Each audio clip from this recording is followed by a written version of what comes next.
ભગવાનને તમારે મળી જ જવું હોય તો તમારે સૂક્ષ્મ નાડી ચાલુ કરવી પડે. સવારમાં તમારે 3 વાગ્યે ઉઠી જવાનું.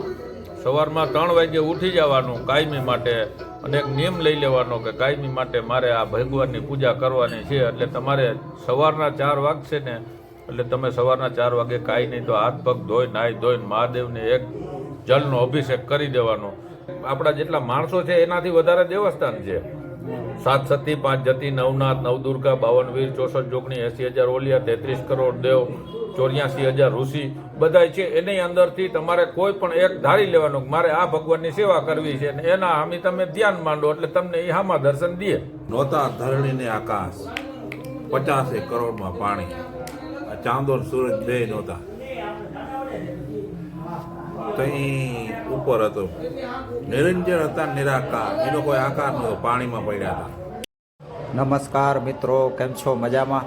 મિત્રો, આજે આપણે પહોંચી ગયા છીએ જૂનાગઢ, જે ભવનાથ તળેટી તરફ જવાના રસ્તા ઉપર છે અત્યારે. અને આ એક સેમ્પલ બનાવેલું છે ગાડાનું, બળદગાડાનું, અને વચમાં બેઠા છે ભગવાન ભોળાનાથ. આ ભવનાથ તળેટી તરફ જવાનો મેઇન રસ્તો છે. હવે આ છે ભવનાથ દાદાનું મંદિર. ખૂબ ભવ્ય મંદિર છે અને આ શિવરાત્રિ નિમિત્તે ખૂબ શણગારેલું છે.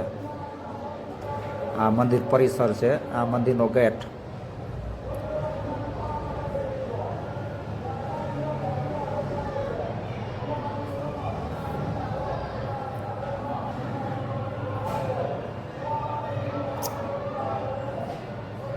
સૌ ભાવિક ભક્તજનો અંદર દાદાના દર્શન કરી રહ્યા છે ભાવથી.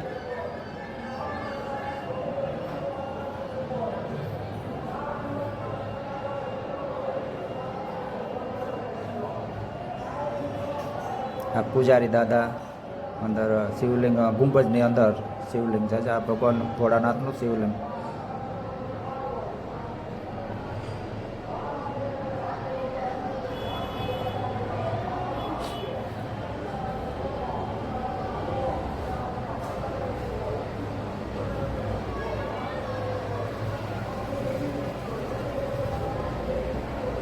આ છે મરકી કુંડ. આ મરકી કુંડનું બહુ જ મહત્ત્વ છે. આ શિવરાત્રિનો જે મેળો થાય છે, શિવરાત્રિને જે રાત્રે સાધુ સંતો ગિરનારમાંથી બધા બહાર નીકળે એ આ મરકી કુંડની અંદર સ્નાન કરે રાત્રે 12 વાગે. આ મરકી કુંડનું ખૂબ જ મહત્ત્વ છે. બધા સાધુ સંતો એમાં સ્નાન કરવા આવે. આ એક શિવલિંગનું મોડેલ બનાવેલું છે, ખૂબ જ સુંદર છે, બહુ મોટું છે આ સેમ્પલ.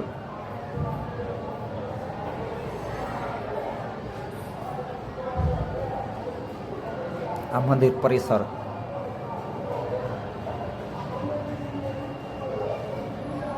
નમસ્કાર મિત્રો, કેમ છો? મજામાં?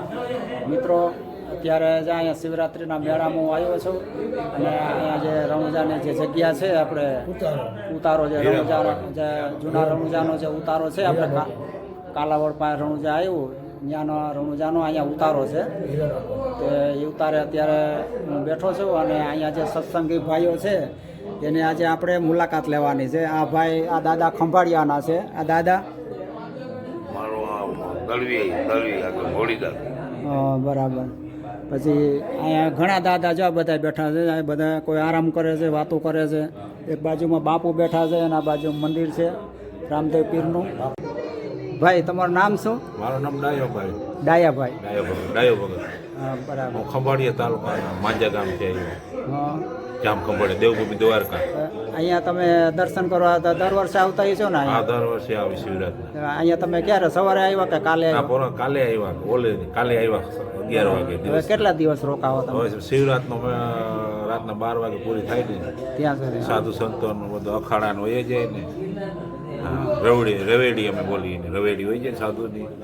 પછી અમે નીકળી જાય. તો તમે આખો દિવસ પછી અહીંયા શું પ્રવૃત્તિ કરો? અમે બેસી બજારમાં અખાડાઓમાં જાય, સાધુ સંતોના દર્શન કરી. બરાબર. અહીંયા પછી અહીંયા અન્નક્ષેત્ર હાલતું છે ને, અહીંયા જગ્યામાં એમાં સેવા જગ્યા સેવાના હીરો સેવા આપતા છે રણુજાના એની જગ્યા છે, ત્યાંથી બા મોકલાય બધું.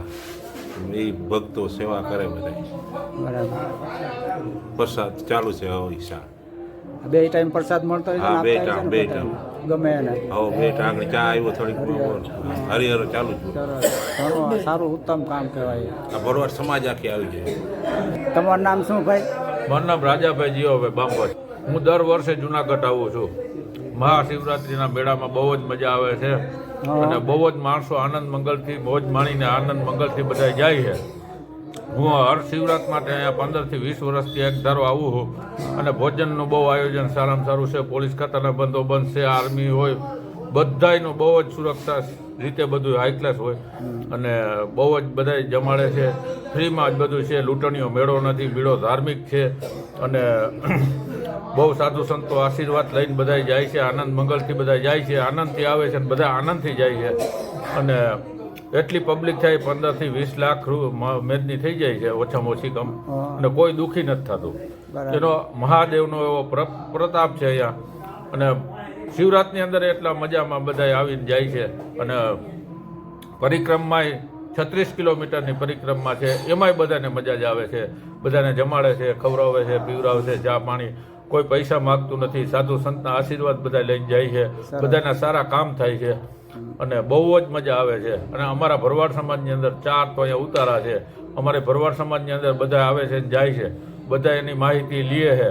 અમારા મોટા મોટા સંતો મંતો છે, એના બધાના ધૂણા છે અને એના બધાના ધૂણા છે ને એ બધાય આપણે સેવા કાર્ય અમારા બધાય કરતા હોય છે અને અમારામાં બધા આવે છે, જાય છે બધાય અને બધાયને આનંદ મંગલથી મહાદેવના આશીર્વાદ લઈ અને બધાય જાય છે. ઘણું સારું કાર્ય કહેવાય. આ દર વર્ષે તમે આ સેવાનું કાર્ય કરો અને અહીંયા જે અન્ન ક્ષેત્ર હાલે તમે બધાને ફ્રીમાં ભોજન ખવડાવો, એ બધું ઉત્તમ ઘણું સારું કહેવાય એમ. પછી આ શિવરાત્રિના મેળાનું કંઈ મહત્વ તમને જાણતા હોય તો એ કંઈ મહત્વ બતાવો તો એ મહત્વ. આ શિવરાતના મેળાની અંદર હોળ સાધુ સંતો બધા આવી જાય છે. પછી અહીંયા 7 સતી છે, 5 જતી છે, 9 નાથ છે, 9 દુર્ગા માતાજી છે, 52 વીર છે, 64 જોગણી છે, 80,000 ઓલિયા છે, 84,000 ઋષિઓ છે. અહીંયા બધાને જેના દ્રષ્ટિની અંદર જેને જે એ માણસ અહીંયા પહોંચ્યો હોય એ એના દર્શન કરીને અહીંયા જાય છે બરાબર. ભગવાનના, ભોલેનાથ બાબાના. બાકી બધા આનંદ મંગલ કરી જાય છે. જે એ દ્રષ્ટિની અંદર જે મહાભારતની અંદર દુર્યોધન એના યુદ્ધની અંદર તેથી જ્યાં સામે ઊભા હતા કૌરવો અને પાંડવો તેથી અને બતાવ્યું હતું કૃષ્ણ ભગવાન વિરાટ સ્વરૂપ. એ દ્રષ્ટિ એનામાં હતી, એ દેખી શકે. એવા અહીંયા કોઈ સંત હોય તો એને આપણે દર્શન થઈ શકે. હા, એટલે ખુદ ભગવાનના જે આપણે દર્શન થયા કહેવાય ને, આપણે એના દર્શન એ દ્રષ્ટિ આપને આપે. સાધુ મનતો કે તું આ દીકરા દર્શન કર તો એ દર્શન આપણાથી થાય. એટલે કે આ આંખુથી આપણાથી દર્શન ન થાય. બરાબર. આચરણમાં આંખુથી ન થાય, દિવ્ય દ્રષ્ટિ આપે, દિવ્ય દ્રષ્ટિ આપે તો જ. બરાબર. એટલે એવો આનંદ મંગલથી બધા જાય છે અને એવા ઘણા અહીંયા બધા આવે જ છે. બધાને દર્શન થાય છે. બાકી તો બધાની અંદર ભગવાન વસેલો છે. હા, કોને કોણની અંદર અને બધા જનની અંદર બધાના હૃદયમાં વસેલો છે ને એટલા ભગવાન. અમર થઈ ગયા. રાજા ભરતરી, રાજા ગોપીચંદ ને ભરતરી બધા અમર થઈ ગયા ને. હા, એ બધા અહીંયા અટાણે આમાં રવેડી નીકળે ને 12 વાગે, રાતના 12 વાગે રવેડી નીકળે ને તો એમાં બધા શિવરાત્રીને રાત્રે ને? દેવતા, આ દેવતા બધા આવે, દેવી દેવતાઓ. ભોળોનાથ ખુદ આવે, ખુદ ભોળોનાથ આવે રાતના. એને આપણે આપણે વર્તી નહીં ક્યાં ઓળખી ન શકીએ ને એને. હા ભાઈ, ક્યાં રૂપમાં આવીને એ આપણને આવે જો. બરાબર. સંતો મહંતો એનો બધો મેળો છે. પ્રવૃત્તિ અને સંસ્કૃતિ. એટલે આપણે સંસ્કૃતિ એટલે શું, ગમે એના તમે ક્યાંથી આવો, આ ભાઈ ક્યાંના પલાના, બધા આપણે સાધુ સંતો બધા ભેરા થાય. બધા આમ ભાઈઓની જેમ જ હા, ગમે ભાઈઓની ત્યાંથી જેમ. આવ્યો હોય એ કાંઈ નહીં જોવાનું. એ જોવાનું નહીં. હળી મળી. પ્રકૃતિ એટલે સંસ્કૃતિ એટલે હું આ જંગલમાં બધા આમાં ઝાડ બીડમાં બધા રહીએ અને સાધુ સંતોના દર્શન થાય. અમે તો દર વર્ષે અહીંયા મેળે આવી. સરસ. બહુ ગિરનારનું ખરેખર બહુ મહત્વ છે. અહીંયા દરેક સંતો એવા સંતો અહીંયા છે કે જે ખુદ ભગવાનના સ્વરૂપ તરીકે જ પૂજાય છે. અહીંયા ઘણા એવા સંતો છે અને અમુક એવા અજ્ઞાત સંતો છે જેના આપણને દર્શન નથી થતા. પણ આ રવાડીના દિવસે, શિવરાત્રિના દિવસે જ આવા સંતોના દર્શન થાય આપણને. संत ना हो तो संसार में, संत ना हो संसार में तो जल जाए ब्रह्मांड. હા, જ્ઞાન કેરી લકડી છે ઠારા છે ઠા મોટા. વાહ. આ સંતો હોય ને એ જ્ઞાનથી ઠારી નાખે. બ્રહ્માંડ બધું બળીને ભખમ થઈ જાય. સંત ના હોય ને તો સંસાર. સરસ. હા, આમાં તમે જાઓ ને તો તમારો હાથ પકડે હાલો પ્રસાદ લેતા જાઓ પ્રસાદ. ધરાળ ધરાળ ખવડાવે. ભજીયા ગાંઠિયા એવું તમે બાવળા ખાધું પકડે ન પકડે હોય. એવી ખવડાવે. ભાવનાથી એવી ભાવના બધી એ જ સાચો છે ને. અહીંયા તમે આવો એટલે તમારું ઘર તમને સાંભળે નહીં હમ. એટલું તપ છે આ ભૂમિમાં. જો તમે અહીંયા આવ્યા ને તમને ઘરની કઈ પીળું ઉપાધિ ના હોય. હા બધી પછી જંજાળ મેળો હોય જાય ત્યાં તમને ઘર સાંભળે કે હાલો હવે ઘર પહેરો થાવ. જ્યાં સુધી અહીંયા રહી ત્યાં સુધી આપણે જંજાળ છૂટી જાય છૂટી બધી. જાય કઈ કે રાજાભાઈ હા આપણે ભગવાનને આપણે મળવું હોય, ભગવાનની પ્રાપ્તિ કરવી હોય આપણે તો કેવી રીતના કરવાની, એનો રસ્તો કયો હોય એમ? ભગવાનને તમારે મળી જ જવું હોય તો તમારે સૂક્ષ્મ નાડી ચાલુ કરવી પડે. સવારમાં તમારે 3 વાગ્યે ઉઠી જવાનું.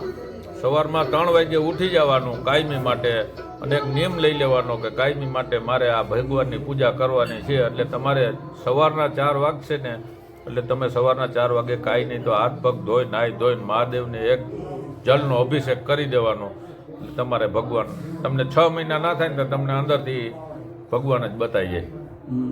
આ ભગવાનને મળવાનો રસ્તો સીધો અને સાદો અને સરળ. એટલે આ જે તમે સૂક્ષ્મણા નાડી કીધી ને, હા એ સૂક્ષ્મણા નાડીને જાગૃત કેવી રીતના કરવાની, એ કઈ જગ્યાએ આવે, એને જાગૃત કરવાનો એનો ઉપાય શું, એનો કોઈ એવો મંત્ર આવે છે કે કઈ રીતના એને એ નાડીને આપણે જાગૃત કરવી? એનો કોઈ જાતનો કાંઈ મંત્ર આવતો જ નથી. તમે નિયમનું પાલન કરો એટલે તમે ધ્યાનમાં બેસો એટલે તમે આમ ધ્યાનમાં બેસો ને તમને એમ થાય કે ભગવાનને જોવા છે એટલે તમે આમ જાળવા આમ નજર કરો તો તમને ભગવાનની લિંગ બતાવી દે એમનો.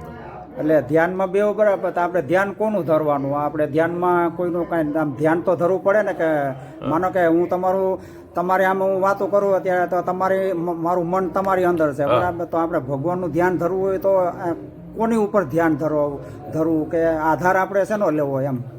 આધાર તો જો તમે કોઈ પણ મહાદેવ છે, ઈષ્ટદેવ કોઈ પણ હોય, સુરાપુરા સતીમાં માતાજી, કોઈ પણ માતાજી હોય, મેં તમને કીધું કે આટલા દેવસ્થાન છે. આપણા જેટલા માણસો છે એનાથી વધારે દેવસ્થાન છે. 7 સતી 5 જતી 9 નાથ 9 દુર્ગા 52 વીર 64 જોગણી 80,000 ઓલિયા 33 કરોડ દેવ 84,000 ઋષિ બધા છે. એની અંદરથી તમારે કોઈ પણ એક ધારી લેવાનું કે મારે આ ભગવાનની સેવા કરવી છે, અને એના હામી તમે ધ્યાન માંડો એટલે તમને એ હામાં દર્શન દે. અને એક નિયમ એ કરવાનો, તમારે સવારમાં ઉઠી કાયમી નાહી ધોઈ અને કાયમી જલ અભિષેક એને કરી દેવાનો. સૂર્યનારાયણ કરો તો સૂર્યનારાયણના દર્શન થાય, મોમાઈમાં ના કરો તો મોમાઈમાંના દર્શન થાય. તમારે જેના કરવા હોય એના તમારે સંકલ્પ એનો કરવાનો એટલે તમને ભગવાનના આગળ પહોંચી જાઓ. બરાબર. તો આ ભગવાન એ તો તમે જે વાત કરી એ તો સાકાર સ્વરૂપની વાત કરી ને તમે, જે સાકાર સ્વરૂપ કોઈ પણ આપણે દેવી દેવતાનું આપણે ધ્યાન ધરીએ એને યાદ કરીએ તો એ સાકાર સ્વરૂપનું ધ્યાન ધર્યું કહેવાય બરાબર. તો જે નિરાકાર સ્વરૂપ છે એનું ધ્યાન કેવી રીતના ધરવાનું? એ તો એને તો કોઈ સ્વરૂપ નથી બરાબર, નિરંજન નિરાકાર છે, એનો કોઈ આકાર નથી, દેખવામાં આવે નહીં બરાબર. સંતો એમ કહે છે, આપણે કાંઈ જાણતા નથી. સંતો એમ કહે છે કે ભાઈ એ સ્વરૂપ દેખવામાં આવતું નથી, નિરાકાર છે. તો એનું આપણે ધ્યાન કેવી રીતના ધરવાનું? કારણ કે એ તો દેખાતા નથી, તો આપણે એનું સ્મરણ કેવી રીતના કરવાનું? એનો કાંઈ રસ્તો તમારી પાસે? એનો તો કોઈ આપણે મોટા સંતો મંતોને પૂછીએ તો એનો રસ્તો મળી તો જાય જ, અને છે જ એ વસ્તુ તમે કેવી બધી હોય જ, પણ આપણે અહીંયા લગી પોગી ન હોય ગયા હોય, પણ એ કોઈક મોટા માણસનો એવા સાધુ સંતનો આપણે રસ્તો લેવો પડે એટલે મળી તો જાય. જે તમે કહો ને નિરંજન નિરાકાર છે બરોબર, અને એ તો બ્રહ્માંડે ને પિંડે બધા ભગવાન એમ કહે છે કે એમાં છે બરોબર.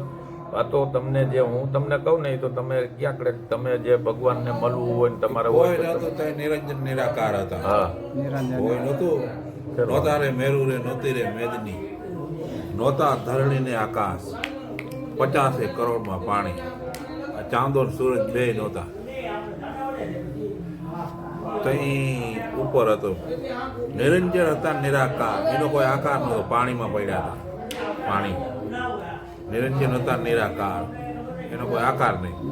એમાંથી પાણીની ભમરી આમ બની, ભમરી બનતી એમાંથી ઉપર આવી, એમાંથી શક્તિ ઉત્પન્ન થઈ. તમે ઘણા આગળ વ્યા ગયા, જે સૃષ્ટિની જ્યારે ઉત્પત્તિ થઈ ત્યાં એ જગ્યાએ તમે પહોંચી ગયા. હા, એ જગ્યાની તમે વાત કરી, બહુ ઊંચી, તમે બહુ ઊંચી વાત કરી. નિરાજન નિરાકારનું કહ્યું ને તમે ભગાય કે એ તો આપણે તો હું ભક્તિ તો છે ને ખાંડાની ધાર છે ભાઈ, ભક્તિ કરવી બહુ કઠિન છે, તલવારની ધાર ઉપર હાલવું. આમાં શું છે દાદા, જો ગુરુ મંત્ર આપણે ગુરુ ધારીએ તો ગુરુ પાસેથી આપણે મંત્ર મળે, ગુરુ આપણને મંત્ર આપે. જે અલગ અલગ બધાના પંથ અલગ અલગ હોય, પણ ગુરુ વગર જ્ઞાન ના મળે. ગુરુ હોય ને આપણો એના આગળ જ્ઞાન ગુરુ મળે. ઓમ નમસ્કારનો એને જપતા જ હોય અંદરથી એને એને એમને ચાલુ જ રહીએ. ઓમ નમસ્કાર, ઓમ નમસ્કાર, ઓમ નમઃ શિવાય. કારણ કે એ ગુરુ મંત્ર છે, મહામંત્ર. નાદ સ્વરૂપે ઈશ્વર નાદ સ્વરૂપે છે. ઈશ્વરનું જે નિરાકારી જે ભગવાન છે, નિરાકાર ઈશ્વર પરમાત્મા જેને આપણે કહીએ, એનો કોઈ આકાર નથી. આકાર નથી. એ નાદ સ્વરૂપ છે. એનું સ્વરૂપ એવું છે, નાદ સ્વરૂપ કે અવાજ સ્વરૂપ. એમ અવાજથી આપણે નાક ને મુંદના બે આપણા વિસ્તાર, આ મનુષ્યનો વિસ્તાર છે, નાક ને મુંદનો વિસ્તાર છે. બે 5 તત્વો આ પિંજરા બનાવે. અને આપણા આ માંસ હોય ને એ સ્ત્રીનું હોય, અને જે હાડકું હોય ને એ જળનું હોય. એમાં તમે સમજી ગયા. માંસ હોય બધું સ્ત્રીનું હોય, અને જે હાડકા હોય ને એ જળના મહિના હોય, જળના વીર્યથી. એવું હોય. હા. એટલે એ તો શું છે, પ્રકૃતિ દરેકની અંદર પ્રકૃતિ હોય. સ્ત્રી અને પુરુષ, સ્ત્રી એ પ્રકૃતિ છે, પુરુષ એટલે પરમાત્મા, આત્મા. એમ એટલે દરેકની અંદર સ્ત્રીનો અંશ તો હોય જ બધામાં. હોય. દરેક માણસમાં જે પુરુષ હોય એનું અડધું અંગ સ્ત્રીનું હોય અને અડધું પુરુષનું હોય. શિવનું હોય. અને સ્ત્રીમાં એમ જ અડધું અંગ સ્ત્રીનું હોય અને અડધું પુરુષનું હોય. શિવનું હોય. એટલે શિવ અને શક્તિ બે ભેગા જ છે. જુદા પડે ને એ જુદા પાડવા હોય તો ના પડે. શિવ અને શક્તિ બે ભેગા છે. એટલે શિવનો આ બધો વિસ્તાર. આ બધો શિવનો જ વિસ્તાર.